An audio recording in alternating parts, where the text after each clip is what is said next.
name is Andrea Keating, and I work with the Faculty of Humanities and Social Sciences here at Memorial. I work primarily with undergraduate students in career development and academic advising. I'm also a Gallup certified strengths coach, and I have been certified in this type of coaching for about 6 years now.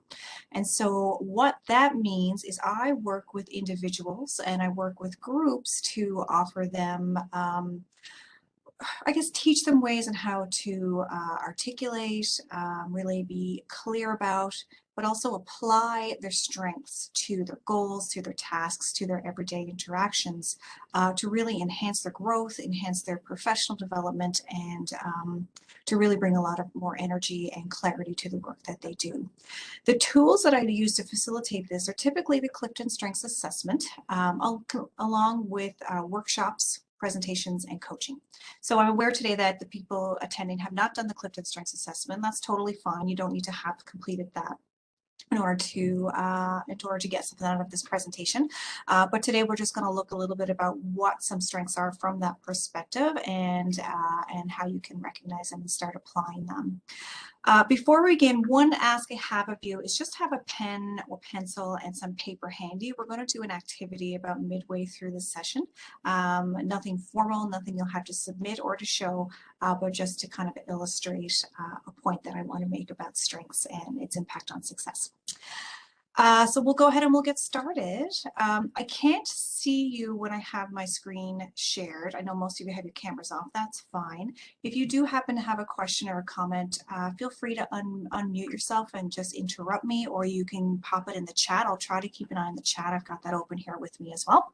But certainly feel free to interrupt because I can't see your videos. So today we are going to talk about what strengths-based development is and how it can help you maximize your success, particularly in your career. And that goes for really at any point in your career. So whether you're a current student and you will soon be transitioning into a new career, or perhaps you are someone who has been in your field for a while, or you're even someone who's looking to make a change, this will be relevant to you. We're also going to look at how to recognize your strengths in action. And we're going to look at the 4 domains of strength based on the Clifton Strengths Assessment and how you can use your strengths to meet goals. So before I get into the content too deeply, I wanted to ask you all to finish the statement. And what I'll ask you to do is I'll give you 3 options to finish the statement, and you can pop which option you think best finishes the statement in the chat. So the statement is: success can be reached by 1, identifying weaknesses and working to fix or overcome them. 2, working hard and hoping for the best. And 3, identifying what you are already doing well and further developing those traits. So you can put number 1, 2, or 3 in the chat box, and I'll keep an eye on that and see what most people are saying. I see 1 and 3. Oops, I see 3. Sorry, I got ahead of myself there. Lots of 3s, good. 1, yeah. I see some 1s. Yeah, some 1s. Hello. Good afternoon. Saying all 3. Hello, how are you? Yeah, I'm good. I'm doing good. How are you? I'm good, thanks. Did you have a comment or a question? No, I just joined in the meeting. Oh, okay, just join in. We're just getting started, just introducing myself. So I'm just asking everyone to put in the chat which number best finishes the statement on the screen. Success can be reached by. But if you do have a question or a comment throughout, you did the right thing. You just let me know. Okay, thank you. You're welcome. Lots of 1s and lots of 3s I see there. So, oops, my goodness. Sorry, I'm back in the office for the first time this week, and I'm getting reacquainted with my office computer, so I'm hitting buttons a little bit ahead of myself. Sorry, bear with me. So really, the truth of the matter is success can be reached by really all 3 of these in some aspect, right? Identifying weaknesses and fixing them and overcoming them, working hard and hoping for the best for sure, and identifying what we do well and further developing those traits. But with number one, for example, if we only focus on identifying weaknesses and working to fix or overcome them, that really gives us a limited version of success. So it allows us to problem solve to a certain extent, but it doesn't necessarily allow us to reach our full potential. So what weakness fixing does, while it is part of the formula, it prevents failure, which can be very helpful, but is not always the whole picture. Number two, working hard and hoping for the best is certainly a part of that combination, but we can't rely on that alone. Hard work and having a positive outlook can certainly contribute to one's success, but just that alone is not going to get us too far in our goals and meeting our goals. And number three, of course, because we're doing a strength session, this is the one for the purposes of what we're discussing today that I'll be leaning on the most. And that is identifying what we are already doing well and further developing those traits. So we're going to get into that quite a bit more as we go through the session. But there's a real kind of power and real potential when we have a good understanding of that foundation of what we do well and investing in those things in order to maximize our potential and reach the success that we like to reach. Thanks to everyone who participated in that. So what is strengths-based development? Lots of different definitions of this, but I'm going as a Gallup certified strengths coach, and my work is based on Gallup's research and the Clifton Strengths Assessment. We're going to define it as the following. So essentially, it's an approach that helps individuals identify how they can intentionally aim their unique strengths. So they are better able to accomplish personal and professional goals, performance objectives, and respond to everyday situations. And you'll notice what's highlighted here are the words intentionally aim. So we'll all have different levels of awareness of our strengths, and that's totally normal. Some of us will be really unaware of the things we do well, while some of us will have a real strong sense of the things we do well. And most of us are somewhere in the middle. But the intentionality behind strengths-based development is really the key piece, because when we can be very intentional and use our strengths towards our goals and modes of working, then our ability to perform from a place of strength and reach that level of success will increase substantially. So why is this important? Why should we care? Why does this matter? As I mentioned, Gallup is a research organization in the US, and they own the Clifton Strengths Assessment, and they've actually done quite a bit of research into strengths-based development and its impact on our performance in our work. And what they have found is that people who know and are able to use their strengths every day produce significantly more at a higher quality. They are able to adapt more quickly to variance. They have more positive than negative interactions with those that they work with. They build stronger, more engaging relationships with their customers. And they have more positive, creative, and innovative moments. And so what they've done, they've actually surveyed quite a large sampling of people from a really large sample of fields. So in talking to people who work in the service industry, who work in government, who work in corporate industry, who work in not-for-profit, what they found is that people identified that having opportunities to work from strength and having opportunities to do what they do best in their job every day was actually more important to their success than a higher pay bracket or a prestigious title. So that's always really a really interesting thing. And I'm wondering, I want to throw it back to you and see what your experience with that has been. What's more important to you as you think about your career, whether you're in your role now or you're thinking about going into a particular field? Is a prestigious title with a higher salary more important to you than having opportunity to do what you do best every day, or is it the opposite? Feel free to unmute and let me know, or you can type it in the chat. I'm going to keep my eye on the chat.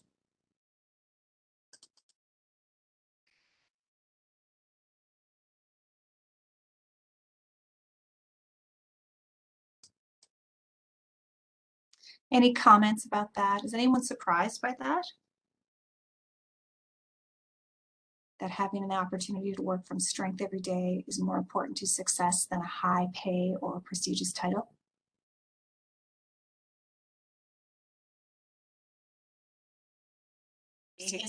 I think, like, obviously, I think salary is really important, but I Sure. know, feeling like even some sense of fulfillment and recognition in my role is a lot more important to me. Looking at like the role I'm in now and roles I've been in before, as soon as it kind of starts to fall and you're really not feeling like valued or recognized in your role at all, or or less so than before, as soon as that starts to slip, I think a lot of employees start to let their attentions go elsewhere. Mhm. And yeah, that's where I'm at now. That's right. That's actually a really good point. It really, how does that, when you've been in that situation, you said you're in that now, so I won't get you to disclose anything personal. But when you have those moments where you're not working from that place of strength, what impact does that have on your engagement? I think even in terms of things as simple as like productivity, just feeling like even knowing that like you're not being your strengths are being like used to the fullest extent, like it's almost like kind of being um really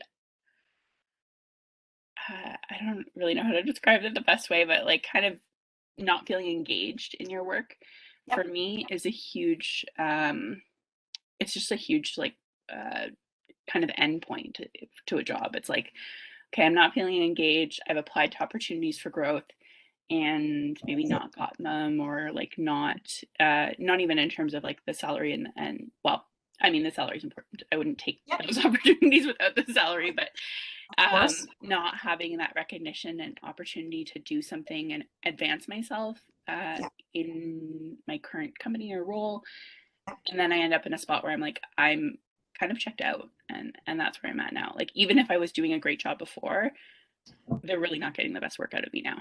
gotcha. Yeah, I think you said that really well, Caitlin, and you're absolutely right. It has a major impact on engagement, and you're not alone. The other thing that the research has found is that only one out of every fourth person that they interviewed could agree that they had the opportunity to do what they do best at their work every day, right?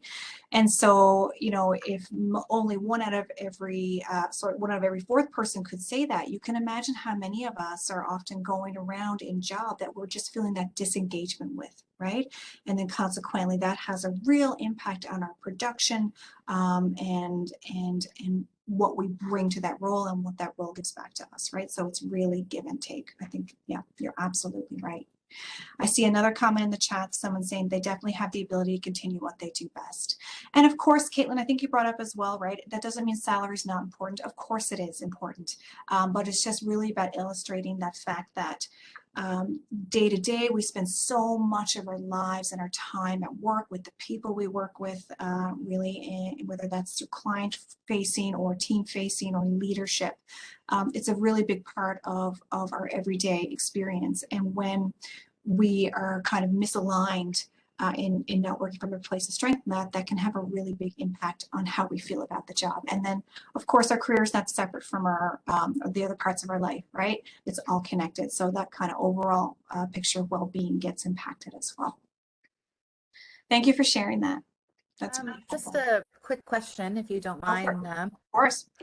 So it's the later, the longer that I'm in my career. So, Yeah.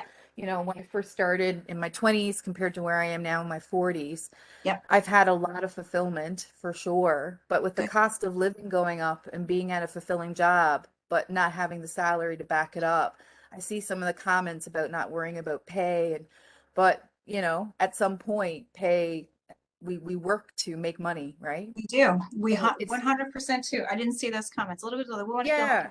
say to work my So strengths and like the pace that we're fulfillment doing. part for me absolutely is there, and Yeah. I get a lot of rewarding things from my career, but how Not do going to do for you, free. right? Yeah. Yeah, of But course. to You be have to able feel to make that transition now to find something else that's fulfilling that has a higher paycheck is a different kettle of fish. it definitely is. Yeah. And the strengths, working from strength doesn't mean like there's so much more. It's more complicated than just working from strength. This can be a really important part of our career because it helps fulfill us, right? It helps boost that engagement. It helps boost that productivity.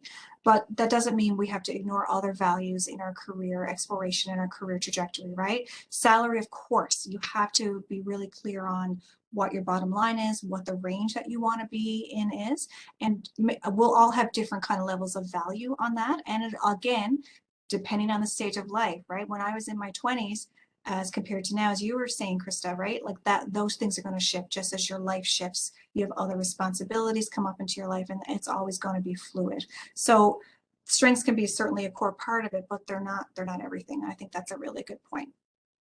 Thanks for bringing that up. Thank you so much. You're welcome. I'm just going to read down through. Unfortunately, I can't see all the chat. Wouldn't want to feel undercompensated if I didn't work with my strengths and my pay is not very good. Of course. I'm not surprised because strengths can be motivators. Yep, strengths will tell us a lot about intrinsic motivation. We'll talk a little bit about that. Never thought of that way, utilizing our strength. High pay and title are not going to be fulfilling. Yeah. Doing what I'm passionate about is important, yet pay is important since I need to support myself. You bet. Comes as a surprise to me, but I feel like a bit of both. Working on doing my best and getting the growth level of some sort. These are really, really great comments and great insights. Thank you for sharing that. Any other questions or comments? What has been your experience? And we talked a little bit about working from a place where you're feeling disengaged because you're not working from strength. What about those of you on the call who may be working from a place of strength right now? Does anyone have that experience they'd like to comment on?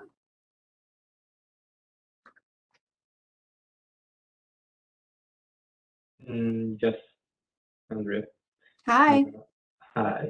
I'm currently a master's student at Mont. Yes. And my background was in humanities and social sciences, and I entered a business-related field degree. And while doing it, I took a couple of graduate assistant jobs, Yeah. and those.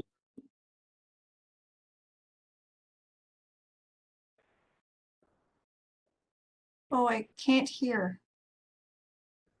I think we've lost the sound there. Okay. Okay, can you all hear me? Yes, we can. Yeah, we can hear you. Maybe we can, person can check back after maybe Okay. it just got you. I'll continue on, and if that person who is speaking, if we can get your sound back, let me know, and I'll happily give you the stage to share your story. Okay, well, I'll move on while we're waiting, and if anyone has comments, of course, put them in the chat or shout them out to me. So some other research behind the benefits of focusing on strength include people who focus on using their strengths are actually 3 times more likely to report having an excellent quality of life. And again, I've made that connection, and I think intuitively many of us know that our career and our job and our lives are really intertwined. The research goes beyond the world of work as well, and it states that people who are able to apply their strengths in their personal lives, in their community involvement, can also operate with more confidence, direction, and hope, and they can actually be kinder towards others. So there's a real case for this, not only in our professional lives, but in our personal lives as well. They're 6 times as likely to be engaged in their jobs. And just from the few comments that we got in the last slide, that's really not a surprise. It really has there's a real connection between working from strength and engagement.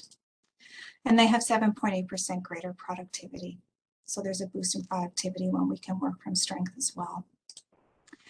Teams who receive strengths feedback have 8.9% greater profitability. We're not getting into too much into teams, strengths-based teams today, but there are some real interesting case studies and teams who have applied this into their work, and the knowledge of working with someone and knowing what their strengths are and then knowing yours and knowing how to pair those together can really have a big boost on engagement and performance as well. So what we want to keep in mind is that the key to success is to fully understand and apply your greatest talents and strengths in your everyday life, personally and professionally. So let's talk a moment about strengths versus weaknesses then, because we are talking about a workshop on strengths-based development, but weaknesses are part of that conversation as well. So what strengths-based development does is it takes traditional notions of professional development and turns that on its head. So strengths-based development asks what will happen when we think about what is right with people rather than fixating on what is wrong with them. And so when we think about professional development, it goes something like this, right? Conventional wisdom tells us that we focus on what we're not doing well, and we look at ways to improve that. So if you got a performance review, for example, you might sit down with your supervisor or your manager, and they might say to you, okay, these are the things you're doing really well. Let's park these over here. Let's manage those. Let's forget about those for now. We know you're doing really well there. Let's look at these one or two things that aren't going so well and see how we can invest in these. Well, Strengths turns that around and says, okay, what we're going to do is identify those few things that you're doing really well, invest in those, and we're going to manage the weaknesses and put those over here. Okay. Now, this doesn't mean we ignore weaknesses. Of course not. And it certainly doesn't mean that we pretend that we don't have weaknesses. That's silly, right? We all have weaknesses. We're human. We're going to have weaknesses. But what it does say is that our best opportunities for personal development and professional development are seldom discovered and developed from weaknesses, right? Weakness fixing will only get you so far. It will prevent failure, but it's not going to take you to the same kind of success that focusing on strengths and growing those will take you to. And so when people learn how to consciously apply strengths to goals, tasks, their ability to perform with excellence increases substantially. Okay. So I want to just circle back for a second, because this is it's a really we're conditioned to really think about weakness fixing, and that's okay, managing weaknesses, as I said. But I want to give you an example of how this shows up for me in the work that I do, and a little bit about what I mean, which might give you a little bit more context with that. So in the role that I do, I work in career development, and I'm a strengths coach. So I work with a lot of people one-on-one. I do a lot of workshops. I help people with their strengths and help them with their career trajectory. My strengths are really weighted in the relationship building themes. So we'll talk a little bit more about those themes as we go on. So one of the things I love to do is just to work with people one-on-one in groups and workshops and help them, you know, identify with their personal and professional development, right? Identify what they do well.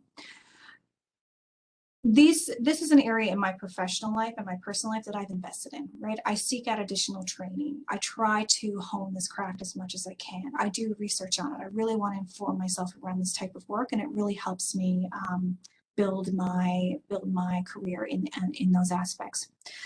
Another part of the work that I do, though, is as someone who works with the Faculty of Humanities and Social Sciences, is I have to do a lot of data entry. I have to do a lot of report writing. I have to use Excel to document different things.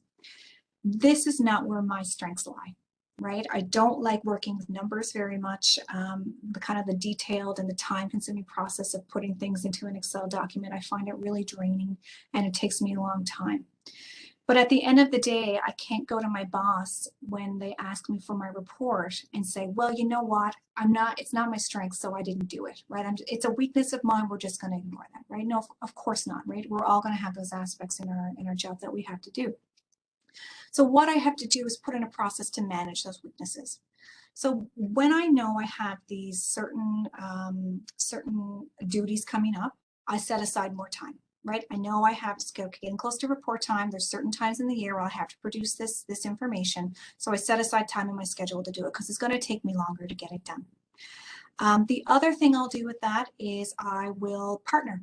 So because my strengths are really high in those relationship building themes, I really do well when I work with other people. I find being part of a team and working in partnership with people can be very helpful for me. So when that's possible, I have a partner actually I work with who's quite adept at Excel and those details in program management and report writing, and we will partner together and we can work a little bit side by side, and that really helps me as well. And the last thing I do is I will, like for Excel, for example, I'll watch tutorials. I'll seek out stuff online. I'll try to take in a course or two here or there, just so I can get to know that particular data entry system, so I can manage it, right? So those are some examples of how I manage that weakness. I'll never come to you and do a workshop on how to use Excel and how to be a master at, document and software.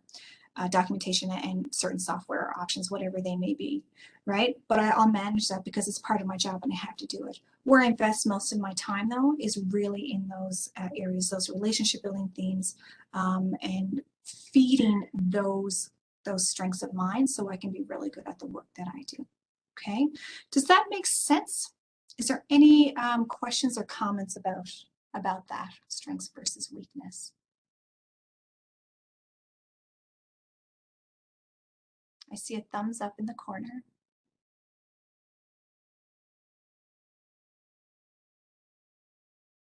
I'm keeping an eye in the chat to see if there's anything else. Does anyone have a comment they'd like to share?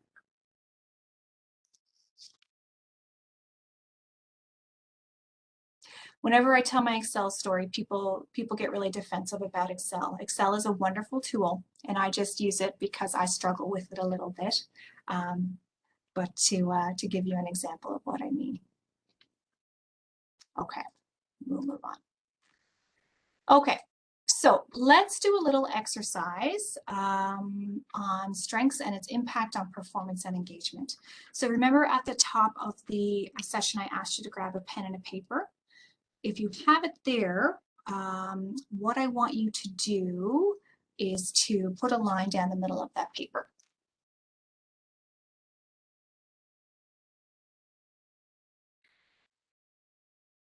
Okay, and while you're doing that, I'm going to go into this next slide before we get into that activity. So let's talk a little bit for a moment, what are strengths? So I'll give you a moment to get your pen and your paper, and then we'll talk about this as well. So again, strengths are going to have many different definitions, but we're going to go by what Gallup is offering up as this definition as it pertains to the Clifton Strengths Assessment. So when we think about strengths, we're going to think about them as natural patterns of thought, feeling, and behavior that can be productively applied. So the key word here again is natural. So they're the ways of thinking, of feeling, and acting that we can use in our day-to-day work. So likely, nobody taught us these natural patterns of thought, feeling, and behavior. They're things that we just automatically do, right? They're often subconscious ways of approaching tasks and reaching goals. We may or we may not be aware of them. One thing we also want to keep in mind is that strengths don't develop on their own. So it's one thing, the awareness is one piece, and we'll start with that today, but we also need to identify them and intentionally use them in order to maximize our performance. You want to think of them as a muscle per se. So you really want to start using them every day in order to develop them and help them show up more and more. And when we work from a place of strength, of course, it directly impacts our productivity and our engagement, as we've been discussing.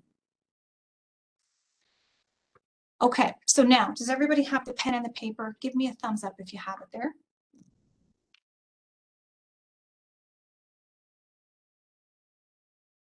Okay, I see some thumbs up. Have you drawn your line down the middle of the paper?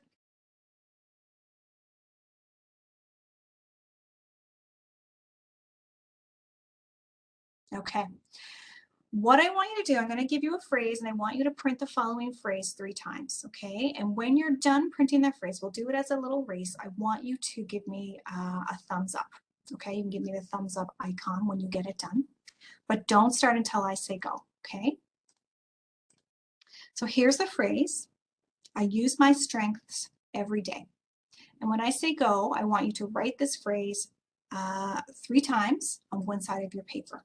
Okay, so get ready and get set. Now, before you write, I want you to switch hands. So with your non-dominant hand, I want you to print the following phrase 3 times on one side of your paper. Ready, go, and let me know when you're done.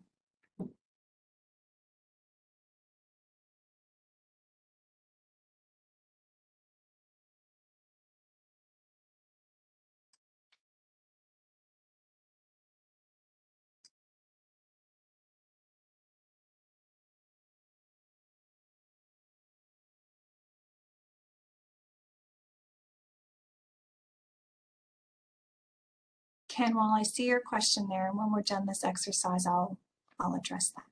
Good question.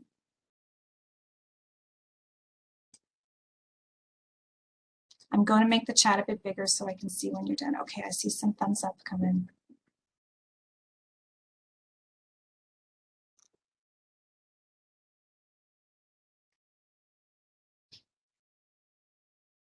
Done, okay. Thumbs up or done in the chat would be great. Okay, great.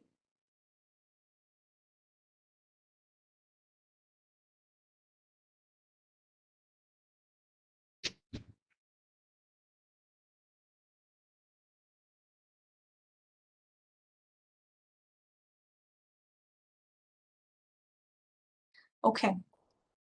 Is everyone done?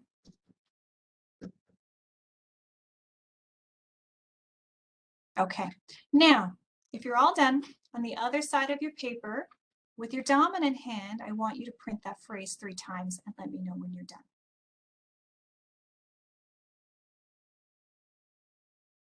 You can go ahead and start that now if you haven't already. Print that phrase 3 times, dominant hand, and let me know when you're done.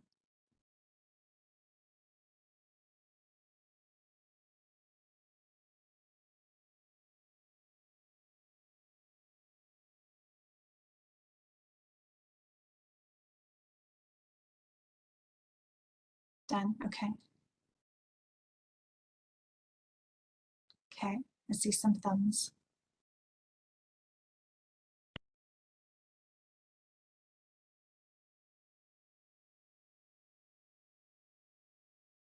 Good, okay.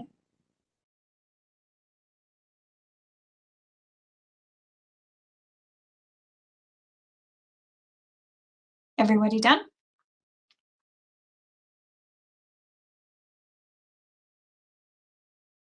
Okay, let me stop sharing because I want to chat with you. What do you think the point of this exercise was?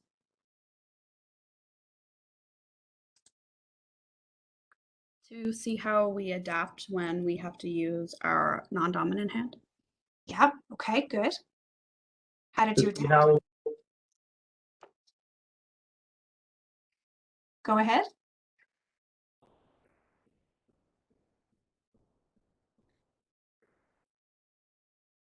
Sasan, was that you speaking? I can't hear you. to see how much I think we've lost your audio again. I heard you for a moment, but you cut off.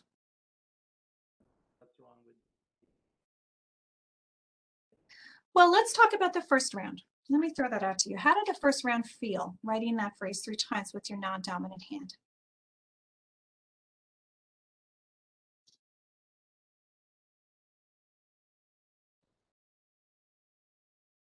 How did that feel? Was it easy? It took a lot longer. It took a lot longer. Yeah. Anyone's writing improve as they went along with that non-dominant hand? Someone's improved. Anyone's get worse?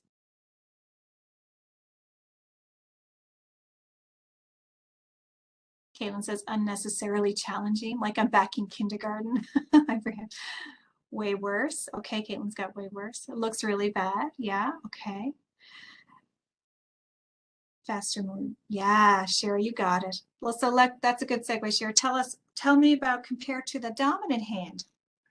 How did it feel? How did it feel to write with that dominant hand?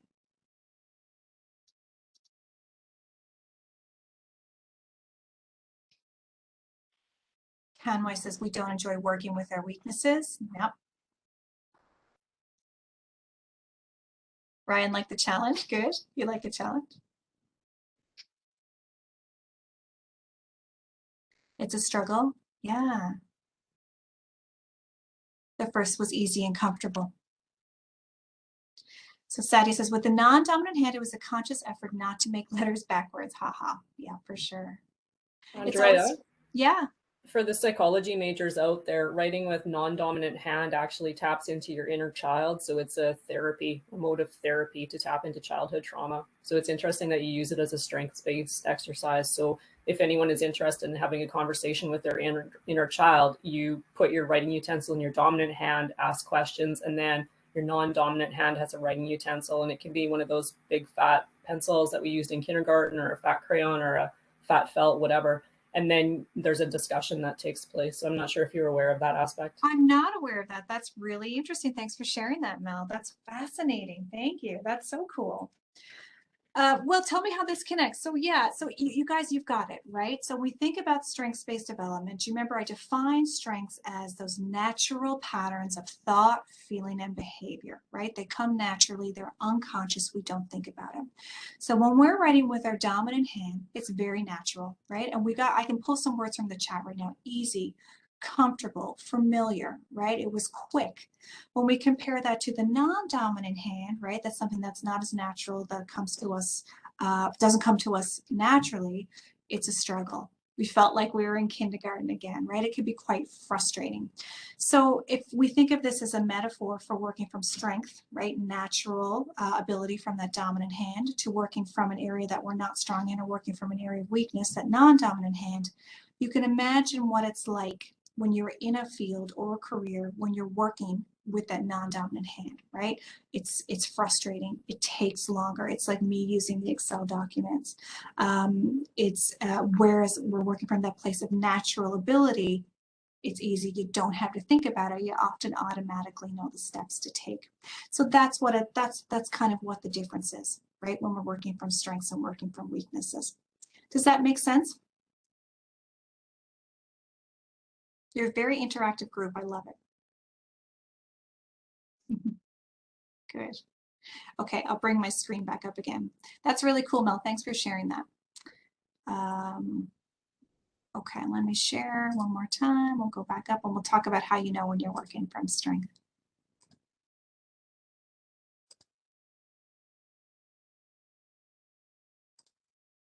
Okay, so let's talk about how you know when you're working from strength. So here are some clues. These are 5 clues to tell when you're working from strength. You can tell me if any of these are true for you, okay? So one question to really ask yourself is to what kind of activities are you naturally drawn?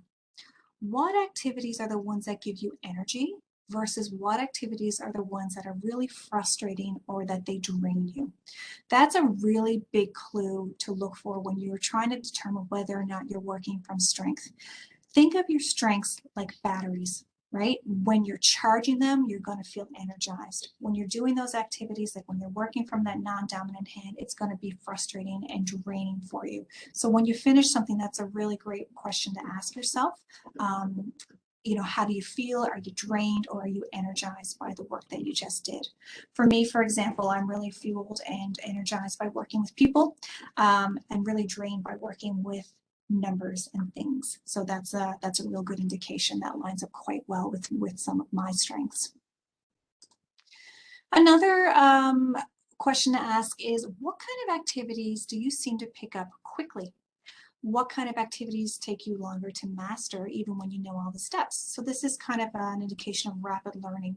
So sometimes when we know things and we can pick them up quite easily, we might intuitively know the steps to take something. That can be evidence that we're working from strengths, versus when it takes you a little bit longer, you might not be working from that place of strength, if you can think of any instances there. And what activities do you seem to automatically know the steps to be taken? So this is always a really interesting one as well. Sometimes when we're working from strength, there's certain things that we can do that nobody taught us, that we kind of intuitively know how to react, how to approach it, or sometimes, you know, saying the right thing in the right moment, right? Those can be an indication that you're working from strength as well. What activities have you had moments of subconscious excellence when you thought, how did I do that? That went so well, right? Sometimes you just kind of are able to accomplish things in a really efficient way that makes you feel good, and you're not quite sure how, but you can look back on that and reflect and think, huh, how did I do that? And what activities give you a kick, either when doing them or immediately after finishing them, and you think, when do I get to do that again? Right? That little boost of energy. Sometimes when you're feeling really motivated or energized, that can be evidence of your strengths in action. So let me throw it back out to you. I want to hear about times when any of these may have been applicable to something you've done, if you'd like to share. I'm going to minimize my screen again and come back and see. Does anybody want to share?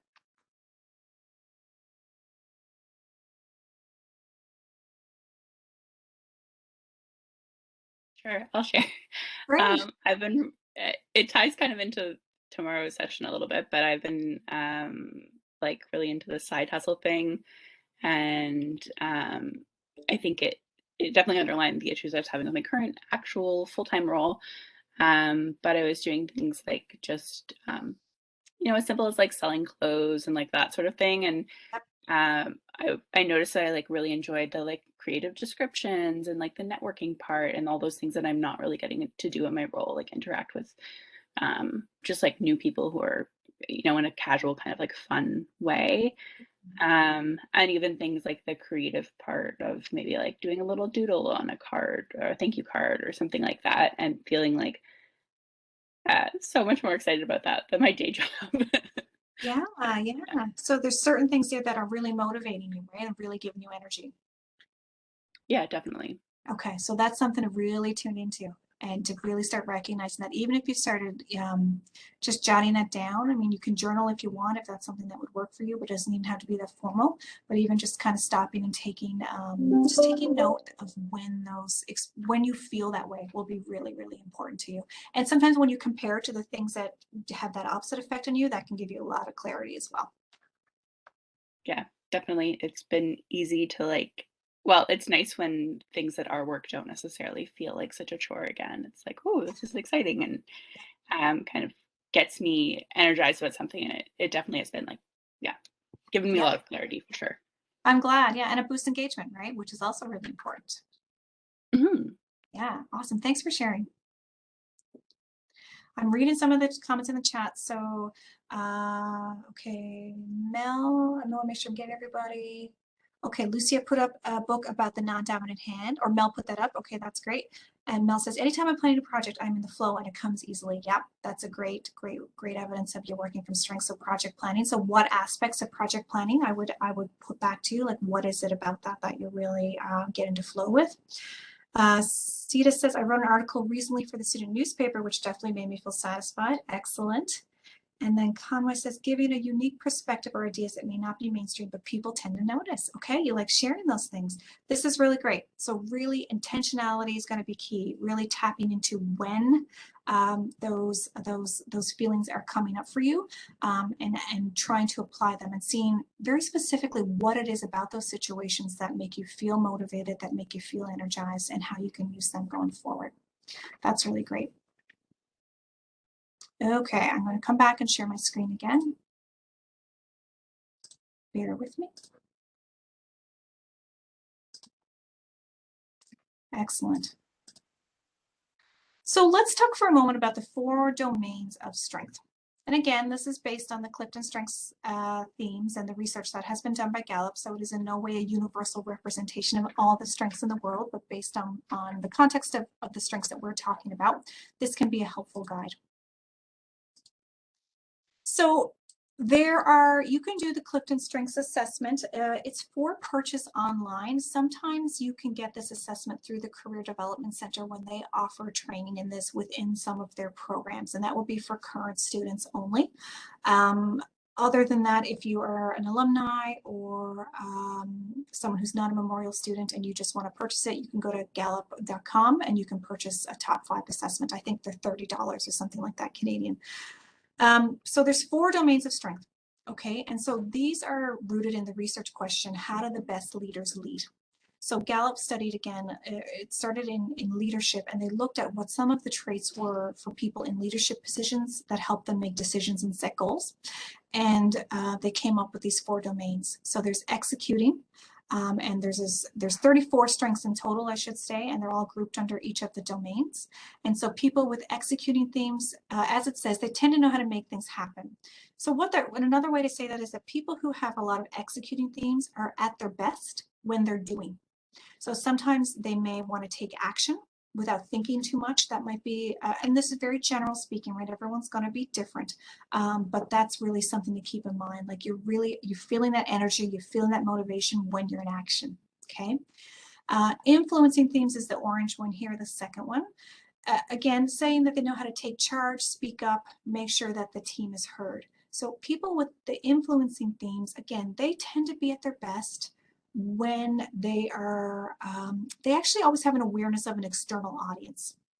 So like communication is a great example of that. If you are a great storyteller, or you like, that comes really naturally, really easy to you, or you might want to talk things out sometimes, that can be an influencing themes, right? Like really natural ability to lead is another trait that you might see in some of the influencing themes.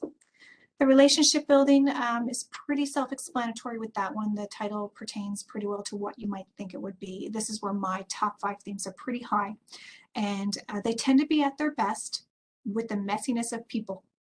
And so, you know, they can hold the team together. They can be really intuitive and can work really well alongside and through people, right? So this is what we're talking about, is when you're at your best. People with strategic thinking themes tend to be at their best when they're in their head. So they can, generally speaking, again, so that's my caveat for everything, very general, they can be very conceptual. They might be analytical, really like plan A, plan B, plan C, plan D for every kind of aspect of their work and their personal lives. And so these are just generally what some of these 4 kind of pillars mean. If you want to do your strengths assessment, you can purchase it. You can get a top 5, which will give you your top 5 strengths and rank them out of 34. So there's 34 strengths in total. Your assessment will rank them from 34 being the least intense to number 1 being the intense. You can buy it as a top 5, or you can get it as a full 34. And so you'll get an idea of where your strengths might fall based in these domains. Now, one caveat I want to give you as well is don't fall into the trap of thinking that just because I have all relationship building domain strengths doesn't means I can't think strategically, right? That's, of course you can. We don't want to fall into that trap. All this means is that you tend to be most motivated, most energized, and really at your best when you're coming at problems and goals through your most dominant strengths, right? Those are the ones that you want to feed, okay? Does that make sense to everyone? I know that's a lot of information without a lot of context because you haven't done the assessment, but I'm going to throw it back to you and see what questions you might have about that. Andrea, it's Mel. Hi, Mel. I've done the assessment and I mostly fall into the executing and the strategic thinking. So it's not surprising that I usually get dinged on my communication skills because I'm not the relationship builder and the influencer. So I think it would be great for the people that critique my comm skills to know that those aren't my strengths at all. Okay. What were your top 5, Mel? I am deliberative, discipline, and then input, intellection, and learner. Ah, okay. And how do they show up for you? Oh, I get stuff done like nobody's business, but I'm very task-oriented, type A, good with projects, planning, right? That's why when I'm planning a project, I'm able to hop into chaos, make a plan, and get us to the end, whereas other people don't have that capability. And I can handle a lot of details and keep a lot of balls in the air at the same time. Yeah. And do you find you're able to be intentional with your strengths? Do they help you in your day-to-day tasks and responsibilities? Until they get me into trouble. Yeah, always. That's awesome. Thanks for sharing that. You're welcome. That's a great point because we all have strengths, but our strengths will always have blind spots, right? And it's okay to be aware of those too. Partnerships can be really helpful with that. But also leaning in strengths that you're not using as much can be really helpful. So sometimes, you know, for example, I'll be working with someone and I'll say, you know, I'll hear them saying, I'll use Mel for you, for example. Mel, you're using that deliberative skill a lot to make your decisions, right? And people with this particular strength are really careful decision makers who weigh a lot of evidence. So I might say, well, how might your input help you make that decision instead of relying on just one? Right? So there's different kind of techniques and ways that we can use those strengths. That's great. When did you do the assessment? Did you do it here at MUN? No, I've done it probably 10 years ago. Oh, did you? Okay. Yeah, awesome. Thanks for sharing that. Anybody else have any comments? So good question. Conway's asking, so if you're a strategic thinker, what types of careers should you move towards in the humanities? So here's one thing I want you to keep in mind. This is not a career assessment tool. So don't fall into the trap that because you have certain number or certain combination of strengths that you are only suitable to a certain career. Not the case at all. The purpose behind strengths and strengths-based development is to use the strengths you have and apply them to whatever field that it is you're interested in.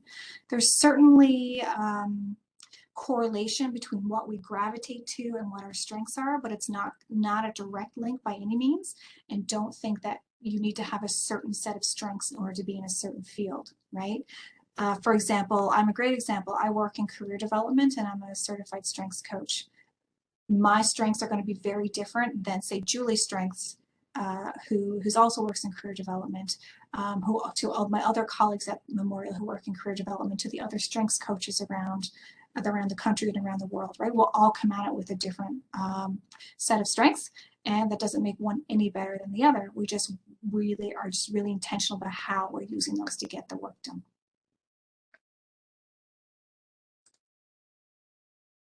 Okay, I'm going to go back and share my screen again.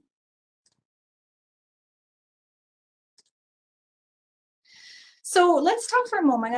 I'm conscious of the time. And this, again, this is an introduction, so we're not getting into too deep, but I want to give you at least an overview, give you some context for what I mean, what I say about putting strengths into practice. Because you remember at the top of the session, I said, it's about being intentional, right? Recognizing those strengths, but applying them to goals and tasks, which will increase excellence. So I wanted to give you an example of one of the strengths of a manager that I worked with over the last couple of years. I did some strengths coaching with this person. And one of their top strengths was a strength called intellection. And this falls in that strategic thinking domain. Okay, so remember, they're at their best when they're in their head. They're really conceptual, really full, like there are lots of ideas buzzing all the time.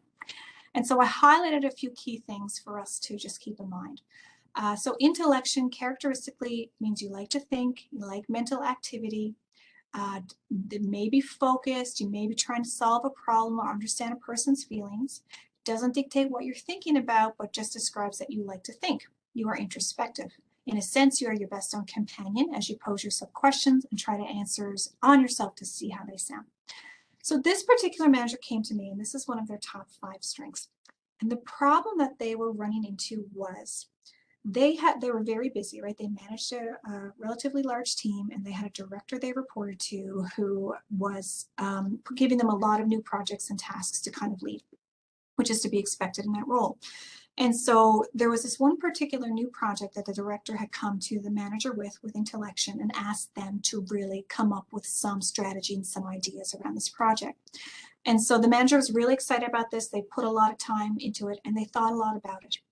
And they had invested so much time thinking. There was all kinds of ideas, there's all kinds of plans, there's all kinds of strategies, but they didn't produce anything down, right? They didn't write it down, they didn't capture it.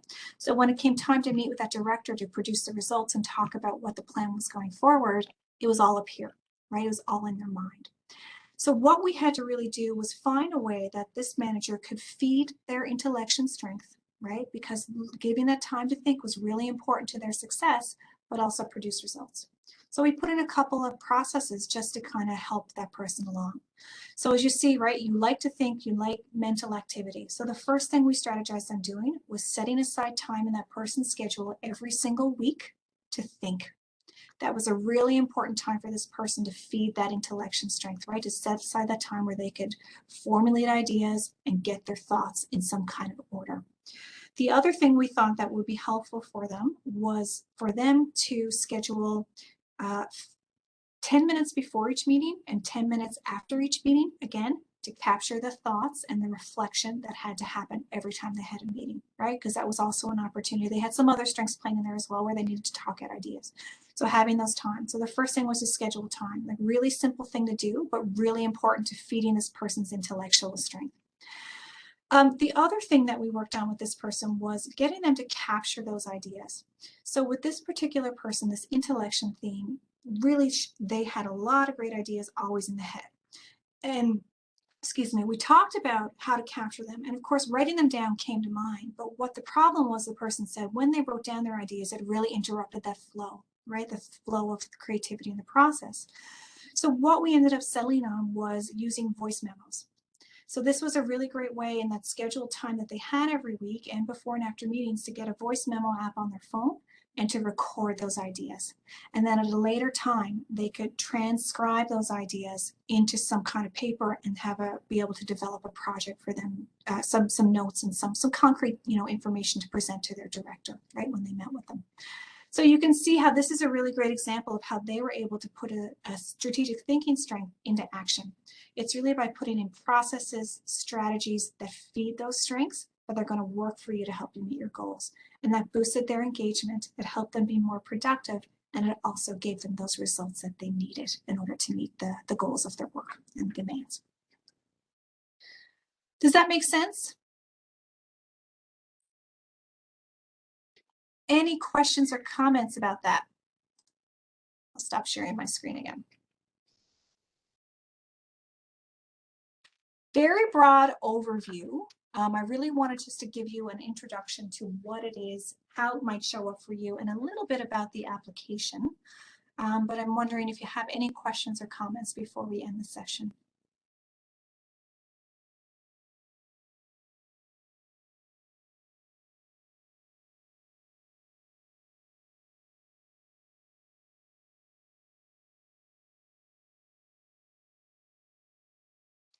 Okay, well, that's it for me then. I thank you so much for joining me. Thank you so much for your participation. Feel free to follow up with me if you have any questions. Julie has all my contact information.